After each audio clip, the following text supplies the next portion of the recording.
Hi dear students, in the previous session we discussed about the general properties of bryophytes.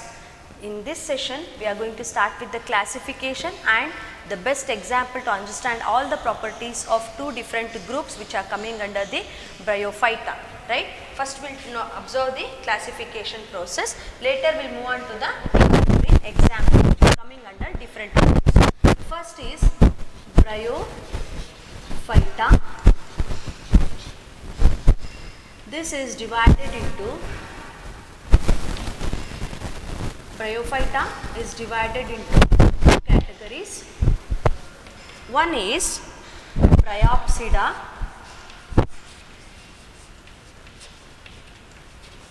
and the other is Hepaticopsida.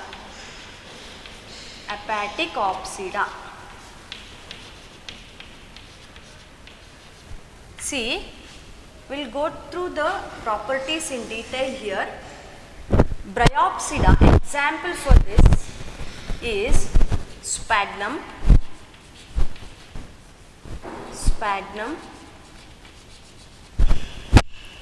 funaria,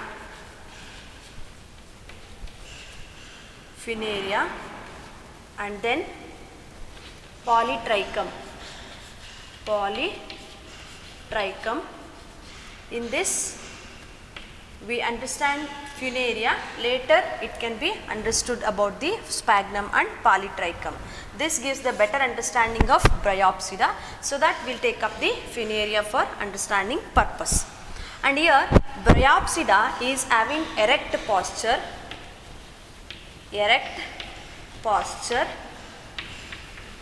where they grow above the soil and it may measures up to 1 to 3 centimeter, only 1 to 3 centimeter, and here the largest mass which is present will be Dawsonia.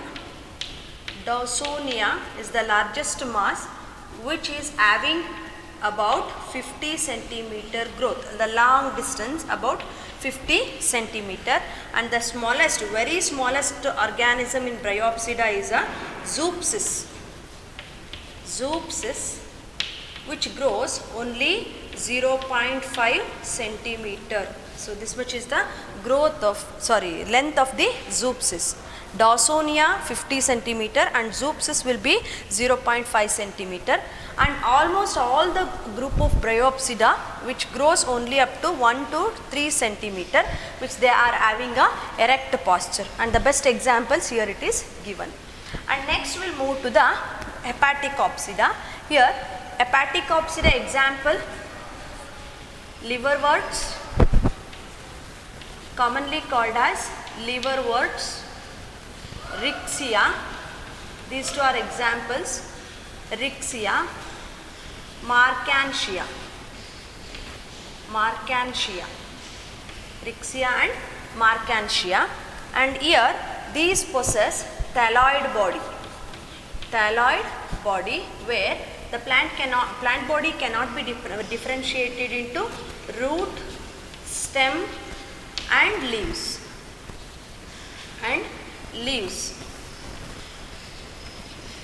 But here we can say that root-like, stem-like and leaves-like structure.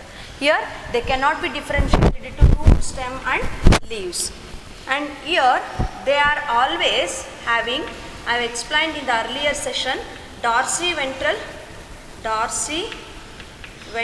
flattened structure.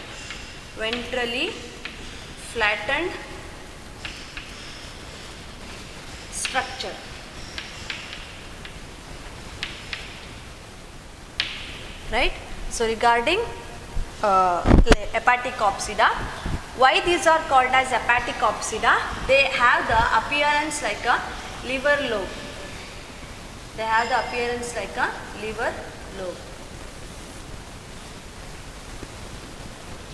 So this appearance will be there, triangular shape appearance will be there. So that's why these are called as a Hepaticopsida. Hepatic means liver. Hepaticopsida means liverworts. And from ICBN, from ICBN, you know the full form, International Code for Botanical Nomenclature. This gives an information regarding the presence of Bryophyta. They classify the bryophytes into 3 different groups, and here the first, second and third. First is Bryopsida, same as it is. The second is Hepaticopsida, as it is, which are explained, Hepaticopsida. And the last is Anthoceratopsida. Anthoceratopsida. This is an additional one where Hepaticopsida are commonly called as liverworts, but here Anthoceratopsida, example is Anthoceros, and they are commonly called as hornworts. Hornworts anteli kuda kariತೀವಿ. Example is Anthoceros. So regarding general classification of bryophyte, go through once with an overlook. Bryophyte can be classified into 2 major groups on the basis of their erect posture and the thalloid body, Bryopsida and Hepaticopsida separately, and with the examples Sphagnum, Funaria and Polytrichum, where they are having erect posture and they possess 1 to 3 centimeter in growth, and the largest one is having 50 centimeter Dawsonia, and the smallest one will be Zooxis with 0.5 centimeter. And the example for Hepaticopsida are Rixia and Marchantia, where they are dorsoventrally flattened structure. And according to ICBN, there are 3 different groups of organisms present in Bryophyta. Those are learnt as a Bryopsida and Hepaticopsida earlier, along with one more Anthoceratopsida. Example is Anthoceros. They are commonly called as hornworts. This will do the general classification right in detail with the examples. Right? We'll move to the first one, Bryopsida, with that area as an example.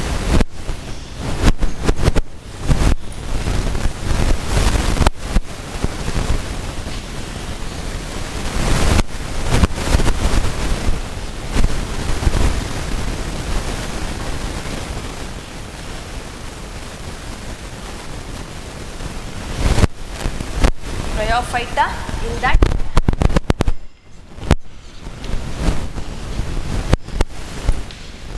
Bryopsida, we are taking the example Funaria,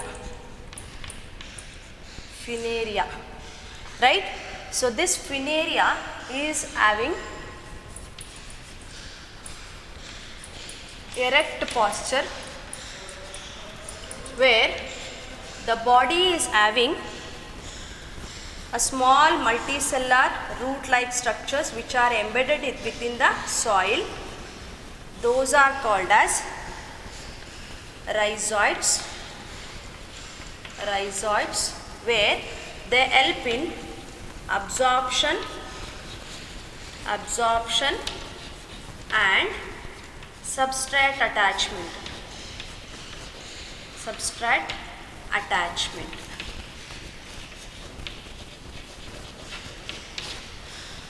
These are having 2 functions.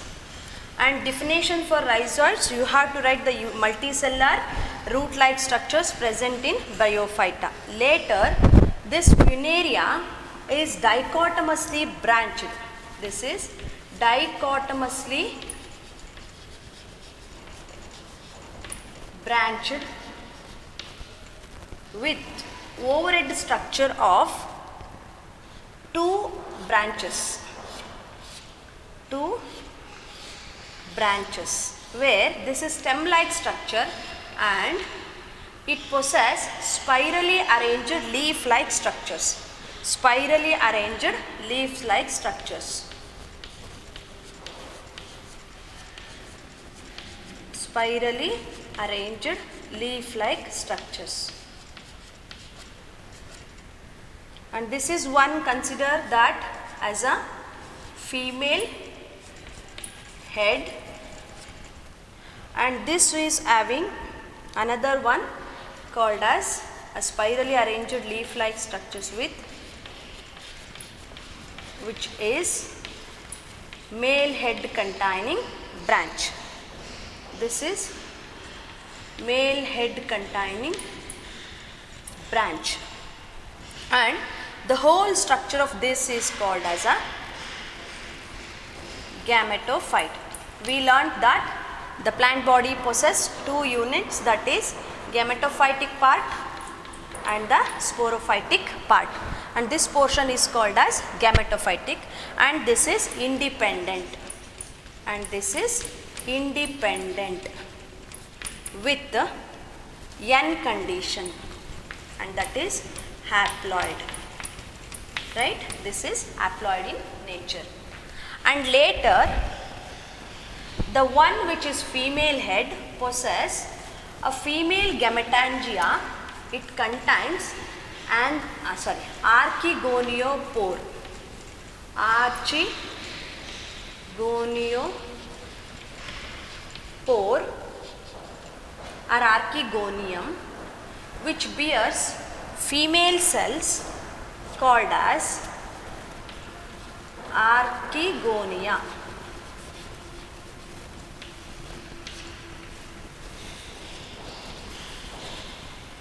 And this is a male head. It possesses anthridiospore,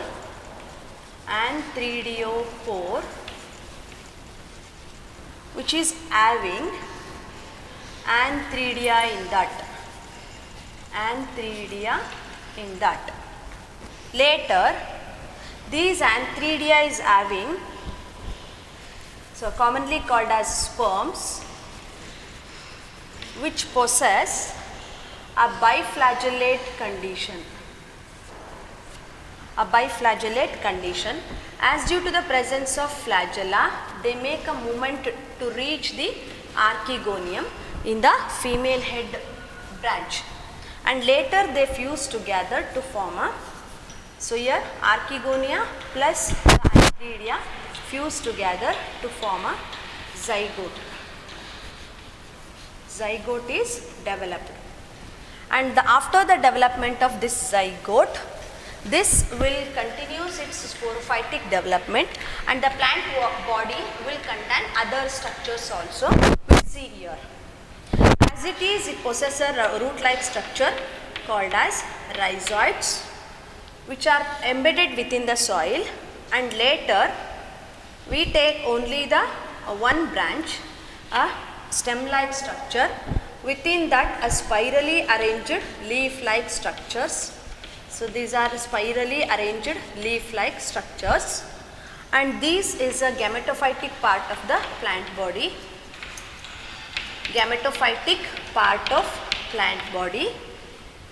And these are all rhizoids. And later there will be a sporophytic part of the plant body. There will be a complete embedding of a complete infusion of the part of sporophyte within this, and this is called as foot. And later this foot is having a slender structure, and this slender structure is called as seta. This slender structure is called seta, and it consists of a capsule. This capsule contains one more outgrowth. We'll see the next one. Understood about this? We can find that there will be a presence of, take this one. This is called as calyptra, a lid. Okay na, lid anteli karitivi. By this rupturing, this dehiscence will helps in coming out of spores from the sporophytic plant body. These are the spores which are present in that, right? We'll say this as a spore. ಅರ್ಥ ಆಗಿದೆಯಾ structure? So these complete structure from foot to capsule. So ಇದನ್ನು capsule ಅಂತ ಕರಿತೀವಿ. This is considered as a capsule. Okay, and here it forms a whole structure is called as a sporophytic plant body. Sporophytic plant body. Here it is gametophytic and here it is sporophytic. Here, due to the presence of these rhizoid-like structure, it is getting their nourishment from this only. If there is a absence of this portion, let it be the growth will be same. But this portion, if it is not present, then there is no growth of this portion. So that's why the sporophyte is dependent on gametophyte. Artha agide regarding this one, and later we'll move to these structures, how the archegoniospore and antheridiopore will be there. So the same thing will be for both the structures, and we'll find it in detail regarding this. First we'll take up the antheridiopore. First one will be antheridiopore. Antheridiopore. And this antheridiopore, which is present in the head of the other branch or a stem-like structure, and it possesses a leaf-like structures at the corners. And these are called as perigonial leaves.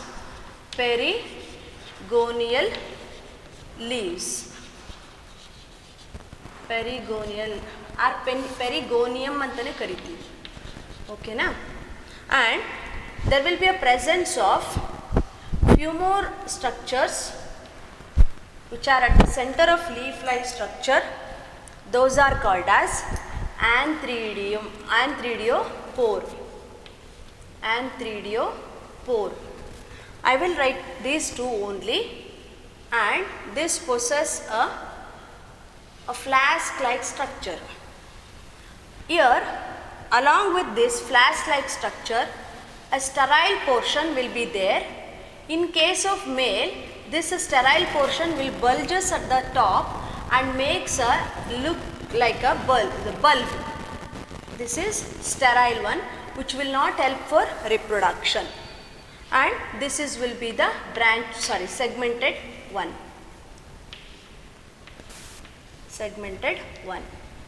And inside this, there will be a formation of antheridium. There will be a formation of antheridium. So, next will be, so this is called as antheridiopore.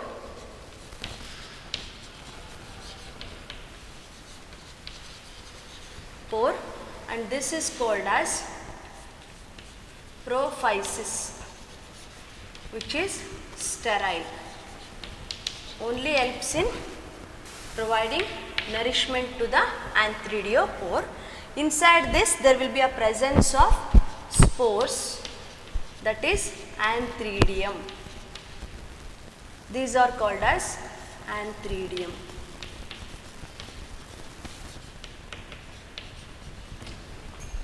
Regarding the antheridiopore.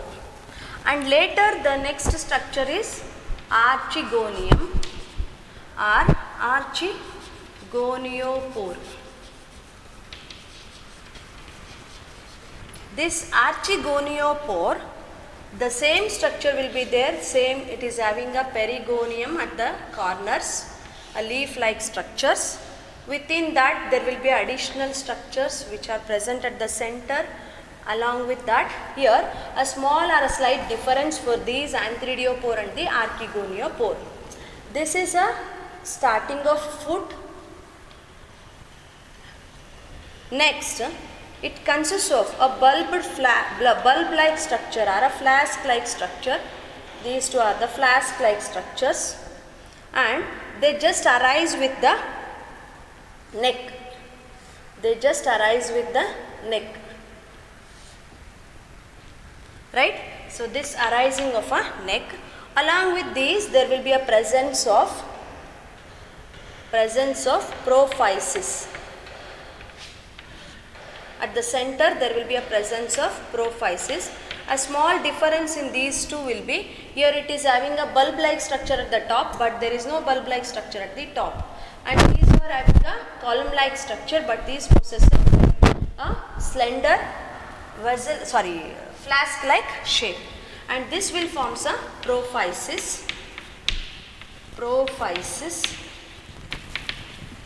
and later this is considered as a perigonium, and then these are called as an archegoniospore,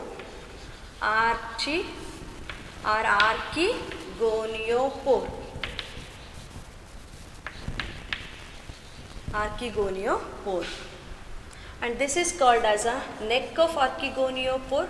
We'll write it separately. See, I am going to enlarge these two. This will be the starting point where it is embedded to the leaf like structures, and later it consists of a bulged flask like structure, and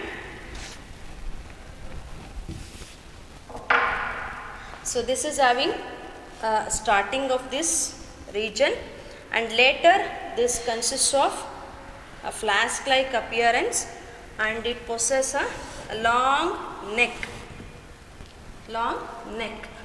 and later it consists of the same one single layer formed parenchymatous cells, a flattened parenchymatous cells on innermost layer of the archegoniospore. This is the innermost layer, and later it forms a additional presence of thick or compactly arranged parenchymatous cells at the center, and when it reaches to the neck region, the parenchymatous region will be going to be swollen when compared to the previous one. So the number of cells have been added in the neck region. ಅರ್ಥ ಆಗ್ತಿದೆ, ನೋಡ್ತಾ ಇದ್ದೀರಾ. And later there will be a presence of assimilatory parenchymatous cells at the starting of archegoniospore, and a space containing which is having a spores. So ಇಲ್ಲಿ spores ಇರ್ತದೆ, ಓಕೆನಾ. So the archegoniospore will be there. Here I am written in a green color. As it is having assimilatory capacity, they perform photosynthesis, and later there will be a spore sac formed here which contains a spores. ಸ್ವಲ್ಪ zoom ಮಾಡಿ ನೋಡಿ. Here they contain the spores with a spore sac, and later the spores are going to be present here, and this region where a neck, where it possesses the capacity to receive the antheridium from the male cell. Here it starts the entry of antheridium, a biflagellate. How it will be? A biflagellate antheridium will be coming, and it receives this to form a zygote. A zygote is going to be formed, and this zygote undergoes the development called as sporophytic plant body,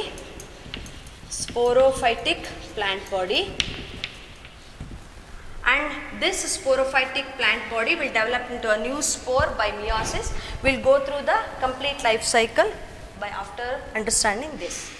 So ಇಲ್ಲಿ ನೀವು ನೋಡಬೇಕಾಗಿದೆ structure ಹೇಗಿರುತ್ತೆ ಮೇಲ್ head and female ಹೆಡ್ಡಲ್ಲಿ, ಇಷ್ಟು ಮಾತ್ರ ಅರ್ಥ ಮಾಡ್ಕೋಬೇಕು, ಓಕೆನಾ. So first have a look of the structure of Funaria, the gametophytic part only, and it is dichotomously branched with the rhizoids and their function, and what will be the stage, that is haploid. After this you can find the male head and female head, whereby zygote development after receiving the antheridiopore and from the anthidiopore it receives antheridia and they fuse together at archegonia and they form a zygote. Later after the zygote formation they develop into a sporophytic plant body which contains the foot which is embedded within the gametophytic part of the plant body, a slender structure called as seta and the capsule, and within the capsule there will be a presence of a spore and the lid structure is called as a calyptra. Okay na? P barkobeku pakkake. Calyptra. This complete structure possess a gametophytic part of the plant body and the sporophytic part of the plant body. Here it is always N where it possess separate gametes at antheridiopore. Male gamete will be there, at archegoniopore female gamete will be there. That's why it is N in condition. And in sporophytic plant body they contain, this is formed after the zygote development, so that's why this will be 2N in condition. This is N portion and this is 2N portion. And when we observe the structure of archegoniopore on one branch and antheridiopore on one branch, you can find the antheridiopore like this and the archegoniopore like this. And single archegoniopore possess a foot body within this. Later it consists of a flask-like structure and the neck. Here you can find a single flat parenchymatous cells which are inner to the layer, and later at the portion where the starting of flask-like structure, it forms the presence of a photosynthetic cells and which are having assimilatory power. Assimilatory antandre meaning conversion capacity iron. Okay na? Heat energy is converted into chemical energy anta helteve. Amele food na prepare mado capacity ide anta helteve. Adana assimilatory power anta heli karitivi. And they consist of a bulged or swollen structure of a parenchyma at the center, and it also consists of spore sac and the spores within that, and these are female spores. And later as from the antheridiopore, antheridium is going to be transferred. Later it forms the entry to the archegoniopore and they fuses together to form a zygote, and later it develop into a sporophyte. So this is about the formation of sporophyte. We will go through the life cycle once, and this is helpful for understanding of the development from gametophytic part of the plant body, sporophytic part of the plant body, and the separate antheridiopore and the archegoniopore. ಅರ್ಥ ಆಗಿದೆಯಾ? So ಒಂದ್ಸರಿ ಇದನ್ನು ಬರ್ಕೊಳ್ಳಿ, and later we'll go through the life cycle.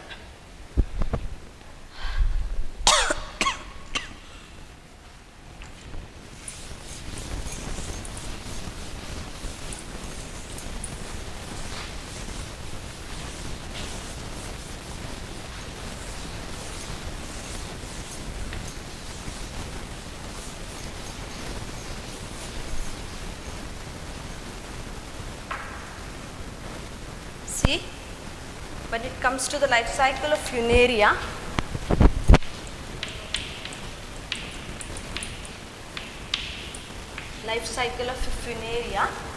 first we'll take up the Funaria plant, and this Funaria what we wrote, as it is gametophytic plant body first, so that's why it will be N in condition. Later it possesses a dichotomous branches. One is having antheridiopore,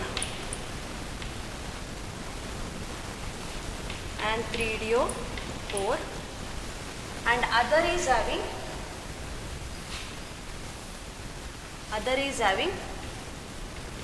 archegoniopore.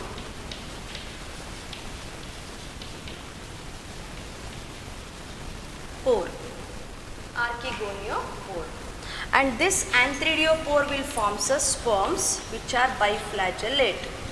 Sperms are antheridium and which are biflagellate in condition. This is also N and this one is also N. And later this archegoniopore will also forms the egg or archegonia. Egg or archegonia, which is N in condition, and later these will fuse to form fertilization. There will be a process called as fertilization,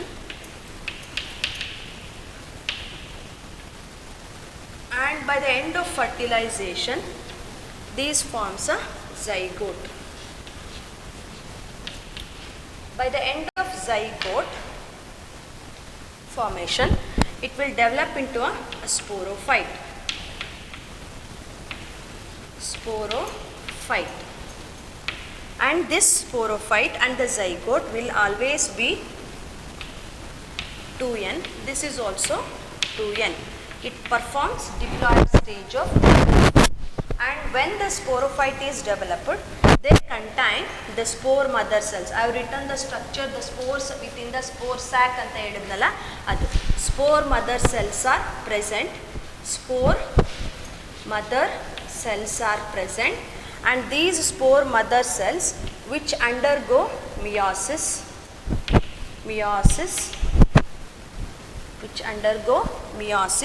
later they forms a spores. They later forms a spores. Spores are formed by reductional division, and these spores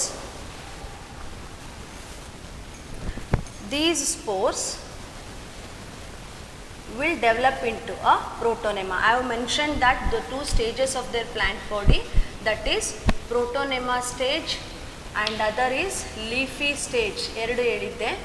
So protonema stage and the leafy stage ಅಂತ. ಅದರಲ್ಲಿ ಒಂದು protonema stage ಅಂತೇಳಿ develop ಆಗುತ್ತೆ. Protonema stage. And this later protonema stage will develop into a bud. This later develops into a bud, and then after the bud will give rise to a funaria. The bud will give rise to funaria. You can find that the funaria, which is N in nature as it is gametophytic plant body, and later it possesses a dichotomous branches with the antheridiopore and archegoniospore with male and female separate heads. This is male and this is female. And later the sperm is formed by antheridiopore and egg is formed by archegoniospore. By the fertilization process they forms a zygote. This zygote formed is a diploid in state and it develop into a sporophytic plant body as I mentioned earlier. And later the spore mother cells are present within the spore sac. By undergoing reductional division, the spores are released and formed and released. And these spores will develop into a separate protonema, and later they develop into a bud, and the condition called as funaria. A normal plant body is formed. So you can find 2n, this is also 2n, again it become n, because by reductional division they develop into n condition.